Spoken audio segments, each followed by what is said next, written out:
Welcome to my incredibly self-indulgent Games of 2022 video. This is a chance for me to chat about the games I've played this year that have made an impression on me and make some recommendations for stuff that I think you should play. Now, not every game in this video released in 2022. A game is eligible for this list if I played it, air quotes, properly for the first time this year, and it left a strong impression on me. Do not expect to see titles like God of War Ragnarok on here. I still haven't played the first game, and no, I don't mean the 2018 PS4 game, I mean I still haven't played the 2005 PS2 original. See, I'm in that category where between work, parenting, and other responsibilities, I end up with access to more games than I actually have time to sit down and play. Prime example, Guardians of the Galaxy. I've been wanting to play that since last Christmas, and over the year, I've been given this Steam version for free with my graphics card, while the Xbox and PlayStation versions have hit Game Pass and Plus respectively. I have access to multiple versions, and yet I haven't played more than half an hour of it. On the plus side, that means my list won't be a repeat of everyone else's, and you'll see a trend towards games that not only respected my time, but which had to sink their teeth in very deeply, very quickly. We've got 19 games to get through, so let's not waste any time diving straight into our quickfire lightning round of honourable mentions.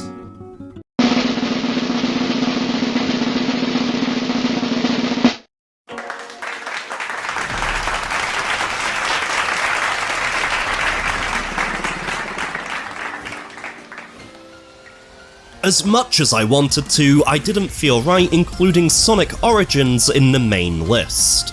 Yes, it has another re-release of Sonic 2 in it. Yes, Sonic 2 is my favourite game of all time. Yes, I'm happy to have yet another way to play it. Even so, this is ultimately a compilation of games I've played before. I keep going back and forth on doing a standalone video about Origins.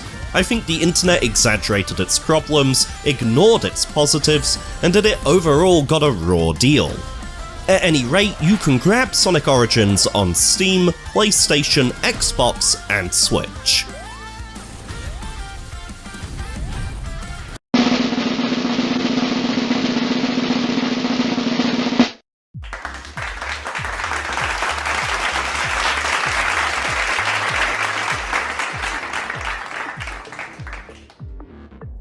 This was a good year for my discovery of beat-em-ups, starting with Fight and Rage. This brawler has multiple branching paths and storylines, and a ton of challenge modes and features to keep you coming back for more. I was particularly impressed by its CRT shader and the reflections that give depth to the image on screen. I double-dipped, owning this on both PlayStation and Steam. It's also available on Xbox and Switch.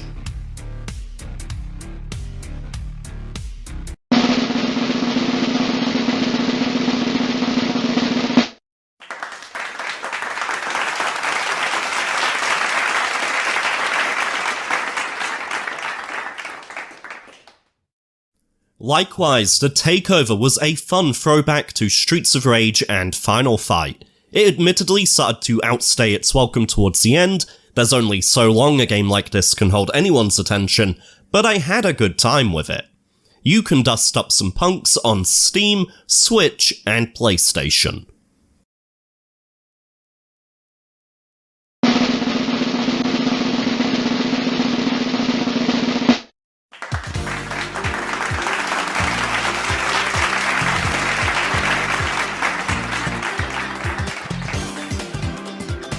I said it was a good year for beat-em-ups, and I meant it. Shredder's Revenge was an absolute blast. I was fortunate enough to experience local 5-player co-op with my friends and my kids, beating the game over 2 sessions spread across a weekend. The game is packed with charm and content, however on repeat visits, the combat and characters can feel a little samey and shallow. Still, this is worth a buy for the spectacle and nostalgia alone. You can become a shellhead on PlayStation, Xbox, Switch, and Steam.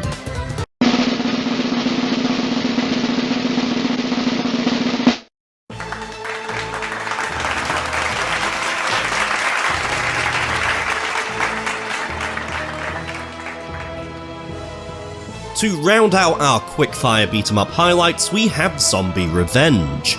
Dynamite Cop and House of the Dead 2 are among my top 10 favourite Dreamcast games, so a crossover between the two ticks all of the right boxes for me.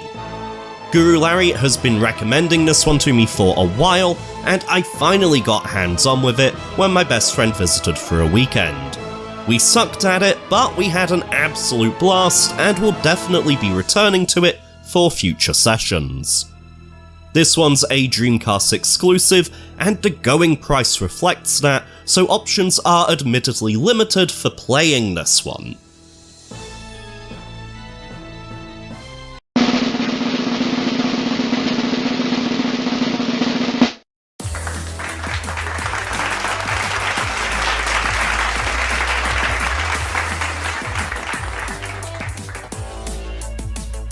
Changing gears, Hot Wheels Unleashed satisfied my racing appetite nicely this year.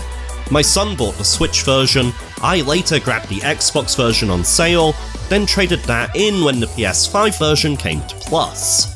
Funnily enough, that Xbox release has since joined Game Pass.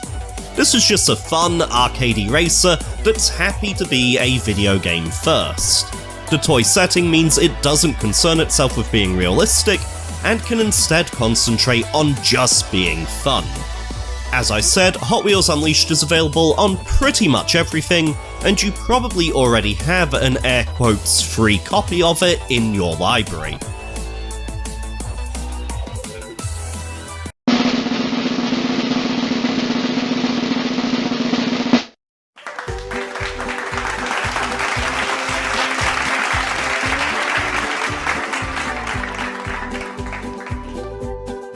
Speaking of Plus, I finally got to play Spongebob Squarepants: A Battle for Bikini Bottom Rehydrated through it. I love a charming 3D collectathon platformer, had never played the original release, and quickly found out just how much I had been missing out. One of my few new Platinum trophies this year, you can pick up Spongebob on Steam, PlayStation, Xbox, or Switch.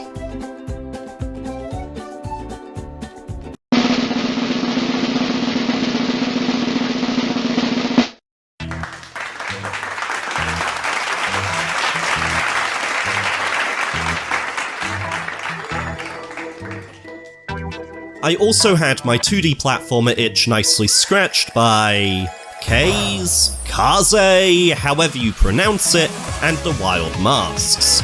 I didn't know that Donkey Kong Country crossed with Kid Chameleon was something I wanted, but I'm glad to have found it.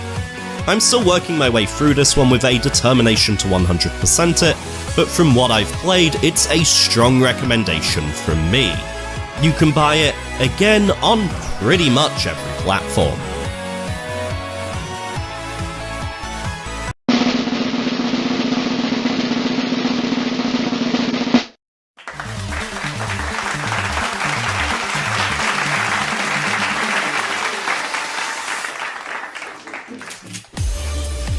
This year I bought a PlayStation VR, and while I still need to spend more time with it, there is one game I keep coming back to: Crysis VRigade 2. Essentially think Time Crisis, but in VR. It's not just me that's had fun looking like an idiot while ducking and weaving around bullets. My friends and even my mum have given it a go and had an absolute blast. It's a simple, intuitive, pick-up-and-play game that shows me what the future of light gun shooters could be. I'm not very well versed in VR devices. I'm playing this on a PlayStation 4 via the required PlayStation VR headset. The game is listed on Steam under a slightly different name, so I assume it can also be enjoyed on some PC headsets too. Moving on to our main event, in no particular order or ranking, here are my 10 highlights of gaming in 2022.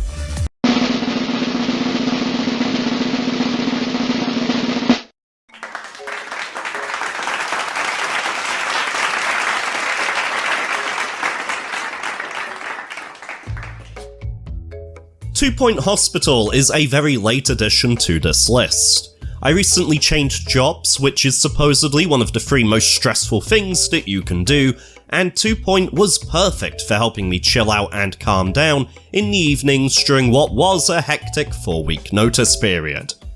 I loved Theme Hospital on PS1, which this is a spiritual successor to, and its blend of management sim and humour has consistently put me in a comfortable, happy place. Everything around me melts away while playing this game. I still have a lot more to do. I refuse to move on to a hospital before I have all 3 stars because I'm stubborn like that, but I am loving how the game is slowly building in complexity, allowing me to master new elements before another is introduced. I can tell this is going to be a complex, tangled web by the time I reach the end stages. 2 Point Hospital is available on PlayStation, Xbox, Switch, and Steam, with its Jumbo Edition including all of the DLC.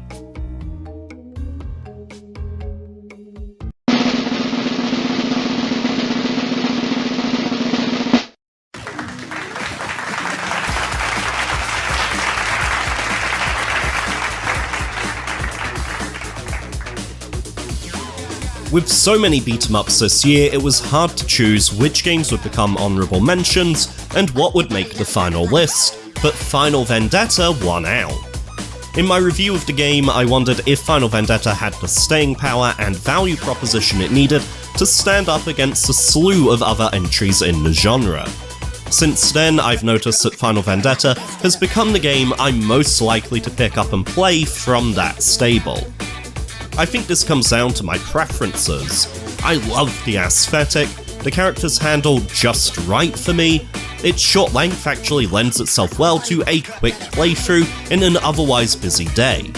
The music, despite not being what I would normally listen to, just fits the vibe and energy perfectly. Of all of my options for a brawler, and there have been a lot of them, this one feels the most tailor-made for me. I'm starting to regret deciding to say where you can buy all of the games, as I'm quickly realising the answer is everywhere most of the time.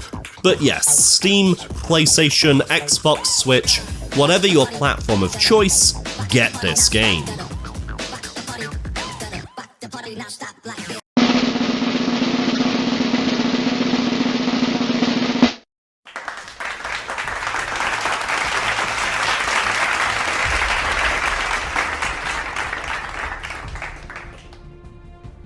This year I joined the Snaker's Ex-Commanderless, a series of streams where we play XCOM 2 in co-op.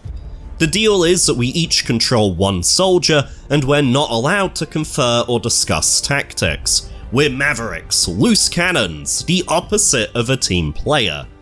The results have been absolutely fucking hilarious. Except not they just entirely made it. I don't know, Snake. If I'm gonna gaslight you, I do it like this. Wait, what? Did someone fucking take that turn there? Wait, what oh, the you fuck? Oh, you cunt! Alright, when it's someone else's turn, hands off the fucking... Well, this mission's going to go well. I had a perfect shot! Yeah. Wait, hold on. Take the shot. Take the fucking shot! You take the Pistol shot. Squad. Mistakes have been made. Yes, I agree with... No. Oh no. Oh, Christ! No. Also, you guys are really bunched up. Yeah, you guys are bunched up. Oh no. Clap. Oh no! Oh god! Oh god! Oh god! Oh god, he's burning! It's burning! That car's gonna explode! I want to remind everyone I had the perfect fucking shot on this fucking I believe you, I'm not. Oh god! As well as enjoying the opportunity to socialise, the streams have caused me to pick up XCOM 2 on PlayStation 4 and Switch. The Switch port in particular has been perfect for playing while sitting on the couch or laying in bed.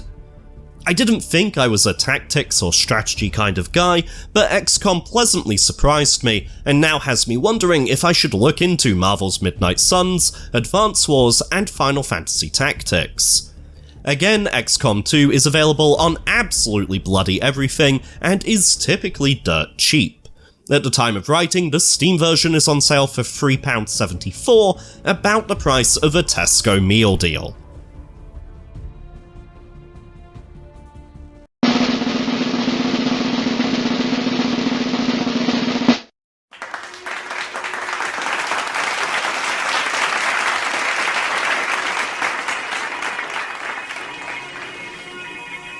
I had only ever played Grand Theft Auto 3 as a fuck-about game at friends' houses when I was a teenager. We would load up a save, do the all weapons cheat, give ourselves a full wanted level, and enter the pedestrian's riot code. Pass the pad, who can survive the longest? The first GTA I played, air quotes, properly, beating the story etc., was Vice City. Last Christmas, I gave GTA 3 my heart. I had been waiting for the definitive edition, but when the reviews were, well, we know, I booted up the PS2 Classics version on PS4. A version I now know is not exactly ideal, especially in PAL territories, and completed it. I missed out big time back in the day. I can see why this is my best friend's favourite GTA. The largely original soundtrack is amazing, the haze and atmosphere of the city is breathtaking, and Claude? Holy shit, I love Claude now. It was also interesting to see a GTA where, yeah, you were primarily a wheelman, you were the driver, you had a much more direct relationship with the cars. It's a game I would like to do a full review of where I can gush properly, and it has me wanting to play Liberty City Stories for more of that setting and those characters. Most versions of GTA 3 were removed from sale when the definitive edition released. Even then, I just can't do the mouse and keyboard controls of the PC version. If you still have a PS2 or Xbox, you might be better off popping the old disc in and playing it that way.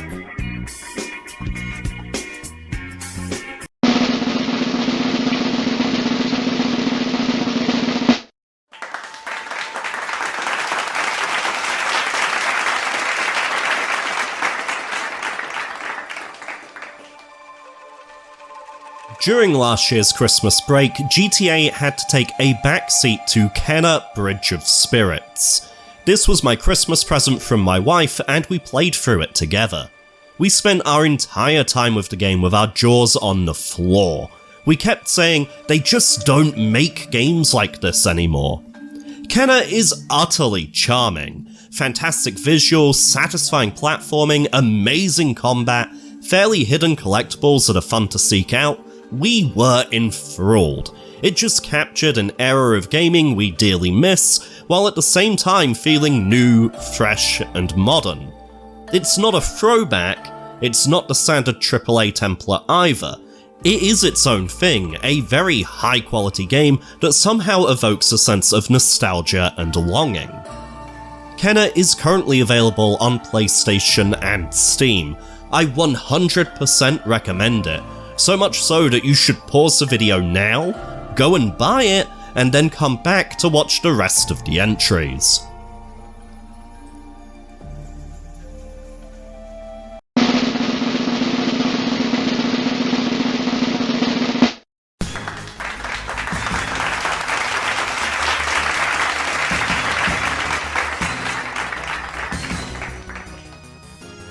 I do recommend the House of the Dead remake if you have a PC light gun, such as a Gunfire IR or a Sinden, or at least a PlayStation Move. I have made 2 videos about this game this year, and they both confirm that your enjoyment of this remake will be determined by your input device.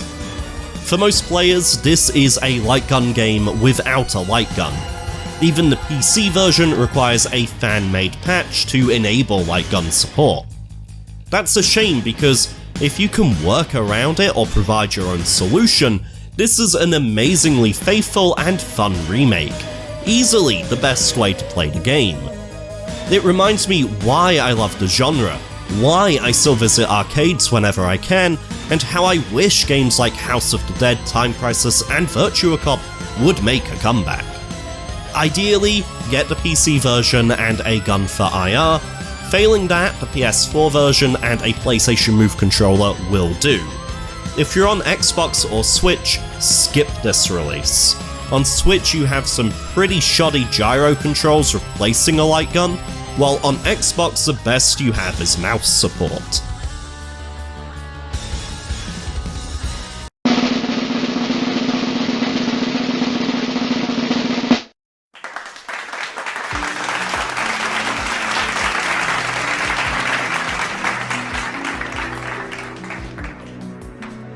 On the topic of spooky mansions, Evil Tonight is another late entry into this list. Someone ordered a top-down pixel art Resident Evil set in an abandoned dance academy, and oh boy, am I glad that they did. The game is a tad harsh, save points can be few and far between, with enemies being frequent and death sending you back to the title screen, but the aesthetic, the music, the borderline footsie combat, and overall story have me glued to this one. So far, Evil Tonight is only available on the Switch and PC. Here's hoping for PlayStation and Xbox ports in the near future.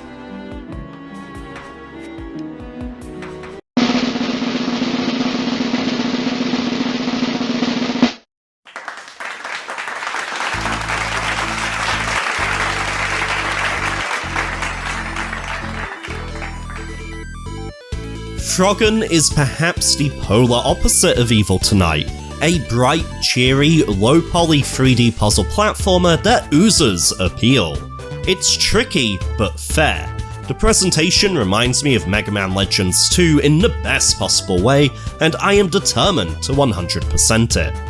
I especially love the collectibles. Each stage has a badge for reaching the exit, another for doing it under a time limit, another for beating the level without dying, one more for finding every coin, an additional one for finding notes that explore the character's setting and lore, one for finding both of the emeralds hidden in the stage, and a final one for reaching and surviving a secret area to claim a skull. Again, I am stubborn. I refuse to move on from a level until I have gotten a full set, so it's taking me a long time to beat this one, but I'm loving my time with it. You can find Frogun on PlayStation, Xbox, Switch, and Steam.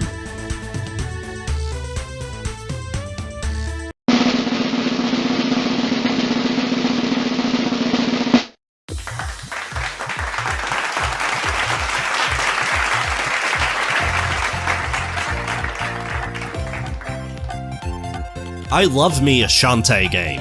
It's a Metroidvania with a cute anime coat of paint and gameplay mechanics that just feel right.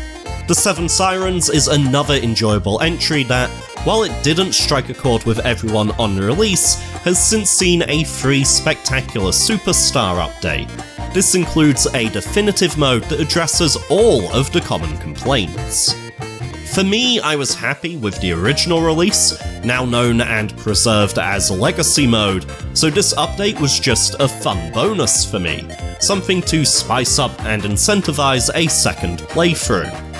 I would have easily recommended 7 Sirens' original version, and the update only reinforces that opinion.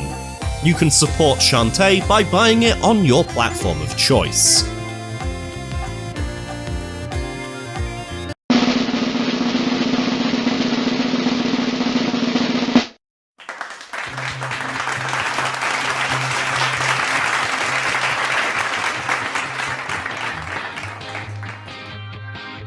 If you watched my review of Sonic Frontiers, you already know my opinion of it. I had concerns about whether an open-world Sonic was a sign of the once trend-setting series becoming a trend chaser. I didn't think that the Starfall Islands looked like Sonic environments. I groaned when the cyberspace stages were Green Hill and Chemical Plant again. I was incredibly worried that Sega were going in the wrong direction. So, of course, I pre-ordered it, booked the release date off work, and platinumed the game.